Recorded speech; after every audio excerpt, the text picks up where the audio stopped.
శ్రీ అర్ధనారీశ్వర స్వామి ఆలయానికి కొంతమంది యూత్ ఆడపిల్లలు గ్రూప్ గా వచ్చారు. ఇప్పుడు మనం వాళ్ళతో మాట్లాడదాం. ఎప్పటి నుంచి వస్తున్నారు? ఈ ఆలయం ఎలా అనిపించింది మీకు? మేము రావడం ఫస్ట్ టైం అండి. మేము హ్యాబిట్స్ నుంచి వస్తున్నాం.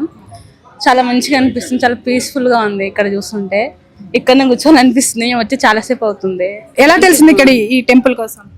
మా ఫ్రెండ్స్ రికమెండ్ చేశారు, అందుకే వచ్చి. మీ ఫ్రెండ్స్ చెప్పారు. మీ స్టూడెంట్సా లేదా జాబ్ చేస్తున్నారు? Students ma'am. స్టూడెంట్స్. ఓకే, మీకు ఎలా అనిపించింది? నాకు కూడా బాగా అనిపించింది. నేను ఇక్కడ రావడం ఫస్ట్ టైం అన్నమాట. మేము ఇక్కడ రావడం ఫస్ట్ టైం. మేము ఇక్కడ ట్రైనింగ్ కోసం వచ్చాము. ఇక్కడ ఆంబియన్స్ అండ్ ఆర్కిటెక్చర్ బాగుంది అండ్ పీస్ఫుల్ గా ఉంది. అర్ధనారీశ్వర స్వామి విగ్రహాన్ని చూసారు కదా, ఎలా అనిపించింది? అంటే రెగ్యులర్ గా శివలింగమే మనకి శివాలయంలో కనిపిస్తుంది. ఇలాంటి ఒక విగ్రహాన్ని చూసినప్పుడు ఏమనిపించింది? చాలా మంచిగా అనిపించింది. విగ్రహం చాలా బాగుంది. ఇలాంటి విగ్రహం మన హైదరాబాద్ లో ఇంకెక్కడ మనకు దొరకదు. సో ఈ విగ్రహాన్ని ప్రతి ఒక్కరు వచ్చి దర్శించుకుంటే చాలా మంచిది అని కోరుకుంటున్నాను. ఓం నమః శివాయ. ఓం నమః శివాయ.